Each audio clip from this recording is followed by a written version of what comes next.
ভরতপুরে মর্মান্তিক সড়ক দুর্ঘটনায় মৃত্যু হয়েছে মামার এবং গুরুতর আহত অবস্থায় হাসপাতালে ভর্তি ভাগ্নে। ঘটনাটি ঘটেছে কান্দিশালা রাজ্য সড়কের ভরতপুর থানার বিনুদিয়া গ্রামের একটি বেসরকারি স্কুল সংলগ্ন এলাকায়। বৃহস্পতিবার রাতে মাসুন্দি গ্রামের বছর 24-এর তুকলিফুল মিয়াদ ওরফে সাবিবুর রহমান ও তার ভাগ্নে বছর 15 শাহবাজ আলম ওরফে তুহিন শেখকে নিয়ে মোটরসাইকেলে করে ঘুরতে বেরিয়েছিলেন। আনুমানিক রাত 10টা নাগাদ বাড়ি থেকে বের হওয়ার 5 মিনিটের মধ্যেই তারা দুর্ঘটনার শিকার হন। জানা গেছে রাস্তার বাঁক ঘোরার সময় নিয়ন্ত্রণ হারিয়ে বাইকটি রাস্তার পাশে থাকা একটি পাঁচিলে সজোরে ধাক্কা মারে। সালার থানার কান্দ্রা গ্রামের বাসিন্দা আরিফ হোসেন নামে এক উদ্ধারকারী যুবক জানান, ওই রাস্তা দিয়ে যাওয়ার সময় তিনি দুর্ঘটনাগ্রস্ত বাইক এবং 2 রক্তাক্ত ব্যক্তিকে দেখতে পান।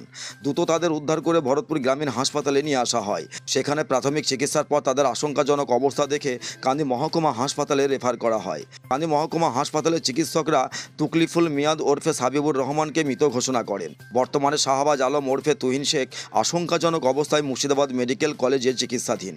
এই ঘটনায় গভীর শোকে ছায়া নেমে এসেছে পরিবার সহ গোটা গ্রামে। এই ঘটনায় কে কি বললেন শুনুন বিজ্ঞাপনের পর। ভারতপুরে এই প্রথমবার ইলেকট্রনিক্সের শোরুম স্কাই ইলেকট্রনিক্স পাবেন নামি দামি কোম্পানির AC, fridge, deep fridge, washing machine, গিকুলার, স্মার্ট এলইডি টিভি ইত্যাদি কোম্পানির সমস্ত রকম জিনিস ন্যায্য দামে পাইকারি ও খুচরো পাওয়া যায়। বিশেষভাবে মনে রাখবেন সমস্ত কোম্পানির ফাইন্যান্সের ব্যবস্থা আছে। ভরতপুর কিষাণ মান্ডির সন্নিকটে, ভরতপুর, মুর্শিদাবাদ।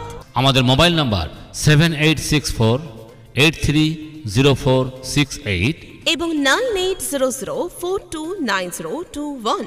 দাদা, আপনারা কখন কি অবস্থায় দেখলেন? মানে আমরা কান্দারা থেকে একটু আগে আসছিলাম, তো 20-25 মিনিট আগে হবে। তো ওই অবস্থায় দেখি দুজন অ্যাক্সিডেন্ট অবস্থায় পড়েছিল। আমরা প্রথমে বুঝতে পারিনি যে এটা অ্যাক্সিডেন্ট হয়ে পড়ে আছে। তারপরে একটা ভাই ছিল যে খুব কান্নাকাটি করছিল, তো আমরা গাড়ি থেকে নেমে দেখছি এই অবস্থা। তারপরে সঙ্গে সঙ্গে আমি সালারে, আমার একটা বন্ধু আছে, ওকে অ্যাম্বুলেন্সে ফোন করি। ও অর্ধেক রাস্তা চলে এসেছিলো। তারপরে দেখছি এই অবস্থা। তারপর আমাদের একটা পরিচিত ভাই টোটোওয়ালা, ওনার বাড়িও সালার, তো উনিও কান্দি থেকে আসেন। তারপরে ওনার টোটোতে চড়ি দিয়ে তারপরে হসপিটালে আসে। তারপর আমরা এখানে আসলাম, দেখলাম এই অবস্থা। আর মাথায় কি একটু হাত লেগেছিল, রক্তাক্ত অবস্থায় পড়েছিল। তো আপনারা যখন দেখলেন সেই জায়গাটা চিনেন? কোন জায়গা? হ্যাঁ, ওই যেটা আপনার বিনোদিয়া বাস স্ট্যান্ড ঢোকার আগে যে টার্নিংটা আছে ওইখানে। আচ্ছা, বাইক টাইক পড়েছিল? হ্যাঁ, দুটো বাইক ছিল, একটা তো অ্যাক্সিডেন্ট হয়েছিল আর একটা তো দাঁড়িয়েছিল। দুটো বাইক পড়েছিল না দাঁড়িয়েছিল? না, একটা দাঁড়িয়েছিল আর একটা অ্যাক্সিডেন্ট হয়ে পড়েছিল। দেখে আপনার কি মনে হলো, কিভাবে হতে পারে? প্রথমে মনে হয় সাধারণত হয়তো ওভার স্পিড করে নিজের স্পিড কন্ট্রোল করতে পারেনি, যেহেতু ওটা টার্নিং, তো সোজা ঢুকিয়ে দিয়েছে ওখানে বাঘ ধরতে গিয়ে। হ্যাঁ। আপনার নাম কি? আমার নাম আরিফ হোসেন। আরিফ হোসেন? হ্যাঁ। বাড়ি কোথায়? বাড়ি আমার কান্দ্রা। ঠিক আছে, ধন্যবাদ। কটার সময় বেরিয়ে গিয়েছিল? 9:55-তে। 55। তো তারপরে কখন এই খবর পেলেন আপনারা? ওই 5 মিনিট। তো খবর পাওয়ার পরে কি করলেন আপনি? আমি তো জানি না, 5 মিনিট পর খবর, মানে ওদিক থেকে নিয়ে চলে গেছে হসপিটাল। হ্যাঁ। আপনি কি হসপিটালে গিয়েছিলেন? আমি হসপিটালে গেছিলাম। কোথায় অ্যাক্সিডেন্টটা হয়েছিল? অ্যাক্সিডেন্ট ওই দিশারি স্কুলের কাছে। ওখানে হয়েছে? হ্যাঁ। আচ্ছা, আর সঙ্গে কেউ ছিল? সঙ্গে কেউ ছিল, ওই মামু ভাগ্নি। মামু ভাগ্নি। কোনটা মামা কোনটা ভাগ্নে? ওই যেটা মারা গেছে ওইটা মামা। আর ওটা ভাগ্নে? ওইটা ভাগ্নি। যেটা এখন কেমন আছে ভাগ্নে? সে এখন ভালো নাই, ব্লাড এখনো বন্ধ হচ্ছে না। কোথায় আছে? মেডিকেলে। বর্ধমান মেডিকেল না, বহরমপুর মেডিকেলে। আপনার ছেলে কি করতো? আমার ছেলে ওই সেলাই কাজ। কতদিন আগে থেকে? কতদিন আগে থেকে? 3 বছর। বাড়ি কবে এসেছিল? বাড়ি আজ 1 মাস শেষ হয়েছে। তারপর আর যায়নি? না। এই যে ছেলে আপনার মারা গেল, এর বয়সটা কত হবে? 24। ছেলে মেয়ে কটা আপনার? আমার ছেলে মেয়ে 5টা গো। বাবা মা, ওই ছেলে আমার সংসার চালাই দেবো, কি হবে বলেন আপনারা? বাপের তো বিরানের অসুখ, বাপের বিরানের অসুখ। আমি কিছু অসুখ কতদিন থেকে? ও আজ 35-40 বছর হয়েছে। ছেলের ইনকামে আপনাদের সংসার চলতো? সংসার চলতো। আচ্ছা, আর মেয়ে কটা আপনার? মেয়ে 3। একটা মেয়ে আই বড় আছে। তার বয়স কত? 26 বছর। আচ্ছা, আপনি কি শুনেছিলেন যে দুর্ঘটনা কিভাবে ঘটেছিল? ওই যে মামু ভাই, ওই যে ওই ইয়াতে কোথাও গেছিল এটা বলে গেছিল? না, মোটরসাইকেল নিয়ে গিয়েছিল? বলে যায়নি যে কোথায় যাচ্ছিল? না। বাড়ি থেকে বেরিয়ে যাওয়ার 5 মিনিট পরে খবর পেয়েছেন? হ্যাঁ। ছেলের কি নাম? হ্যাঁ, ছেলের কি নাম? ছেলের নাম, ডাক নাম সাবিবুর রহমান। আর আসল নাম তুগুলি ফুল মিয়াদ। বাড়ি থেকে কখন বেরিয়ে এসেছিল এবং আপনাকে কি বলে এসেছিল? আমার সঙ্গে সারাদিন কাল দেখা হয়নি। আমি আমার বাবাকে নিয়ে ডাক্তার দেখাইতে গিয়েছিলাম, ডাক্তার দেখাইতে কান্দি গেছিলাম। দিয়ে আমি খুব অসুস্থ, মাথা যন্ত্রণা করছিল, দিয়ে শুয়েছিলাম উপরে। ছেলে আমার দুপুরে ভাত খেয়ে নানির বাড়ি চলে এসছে, আবার রাত্রেবেলায় নামাজ পড়ি ভাত খেয়ে নানির বাড়ি এসে শয়। আমার একটু বাড়ি ঘরের অসুবিধা, নানির বাড়িতে শুইতে এসছে, আমি জানছি শুইতে এসছে। ওইখানে বাইক ছিল, বাইকটাকে নিয়ে আমার ওই ভাই ভাই বাইকটা আমার ভাই নিয়ে গেছিল, আমাদের বাড়িরই বাইক আমার ভাই নিয়ে গেছিলো। আমার ভাইয়ের সঙ্গে আমার ছেলে ছিল। এবার ওই 5 মিনিটের ব্যাপার, কোনো জায়গায় যায় না। এই নামাজ পড়েছে, কোরআন শরীফ পড়েছে, দিয়ে ভাত খাওয়ার পরে ওই 5 মিনিটের ঘটনা। ওর বাবা তক্ষণে আসলো, এসে বলছে, ফোন করছে, আমার বড় ভাইও পিছন পিছন গেছে যে ওরা এক্ষুনি বা কোথায় যাচ্ছি।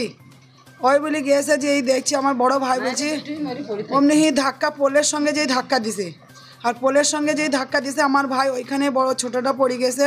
আর আমার ছেলের ব্রেনে আঘাত লেগেছে, খুলি 3 জায়গায় ফেটে গেছে, আর ঘাড়ের শিরা কেটে গেছে, ঘাড়ে পুরো সেলাই হয়েছে, সব রক্ত বন্ধ হচ্ছে না, হাত পুরো ভেঙে গেছে। এখন মেডিকেল কলেজে ভর্তি হয়েছে বহরমপুরে। ওনার খুব রক্ত ঝরছে। ছেলে কি করতো? ছেলে কিছু করতো না, ছেলে আমার এই ট্রেনে উঠিছে। মানে মাধ্যমিক কোন স্কুলে পড়তো? হ্যাঁ, এই আলিয়া হাই স্কুলে। মানে এখন কি পড়ছিল? এখন পড়ছিল। মানে এবছর মাধ্যমিক দেবে? হ্যাঁ। কি নাম আপনার ছেলে? আমার ছেলের নাম, ভালো নাম শাহবাজ আলম, ডাক নাম তুহিন শেখ। কত বছর বয়স? এই 14-15 হবে। আপনার নাম কি? আমার নাম মুরসেলিনা বেগম, আর ডাক নাম পিঙ্কি। কালকে যখন এই দুর্ঘটনা ঘটে বা বাইক দুর্ঘটনা ঘটে, তখন আপনি কোথায় ছিলেন? আমি বাড়ির ভেতরেই ছিলাম। ও আওয়াজ পেয়ে সঙ্গে সঙ্গে আমি উঠে চলে আসি। এসে কি দেখলেন? এসে দুজনেই পড়ে আছে, একজন এইখানেই ডেথ হয়ে গেছিলো, আর একজনের মাথা ফেটে সে বড় ইঞ্জুরি। যে পিছনে যে বসেছিল সে এখানেই ডেথ হয়ে গেছে, তার ঘাড় ফাট হাত পা এখানেই লেগ দিয়ে গেছে। চালাচ্ছিল না বসেছিল? সে বসেছিল, চালাচ্ছিল আর একটা ছেলে। হ্যাঁ, সে কিন্তু মরেনি এখনো। তার মাথা ফেটে ইঞ্জুরি হয়ে গেছে, সে কিন্তু মরেনি, বহরমপুর হসপিটালে মনে হয় ভর্তি আছে। আপনি তখন কি উদ্ধার করে হসপিটালে গেছিলেন? হ্যাঁ, না এইখানে টোটোতে চাপি দিলাম আমরা সবাই, মেলা লোক জড়ো হয়ে গেছিলো। তো আনুমানিক কটা হবে? ও কটা তোমার এখানে ঘটেছে 10টা বাজবে। ওরা যাচ্ছিল কোন দিকে?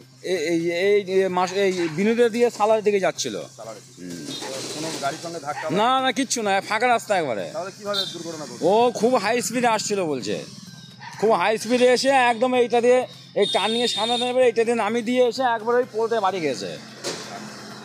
কি নাম আপনার? হ্যাঁ, আপনার নাম কি? দিলীপ বিশ্বাস। বাড়ি আপনার? এই তো সামনে বাড়ি। দুর্ঘটনাস্থল থেকে আপনার বাড়ি কত দূর?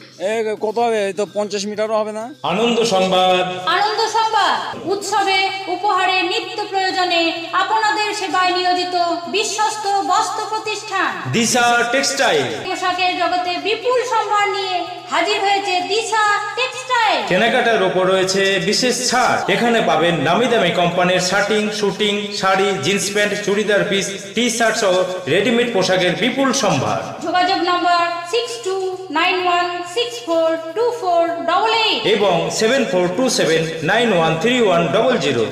তাই আর দেরি না করে আজই আমাদের প্রতিষ্ঠানে আসুন। আমাদের প্রতিষ্ঠানের ঠিকানা দিশা টেক্সটাইল, অপারেটর খায়রুল ইসলাম, ভরতপুর অঞ্চলপালা, এলাহাবাদ ব্যাংকের পাশে, মুর্শিদাবাদ।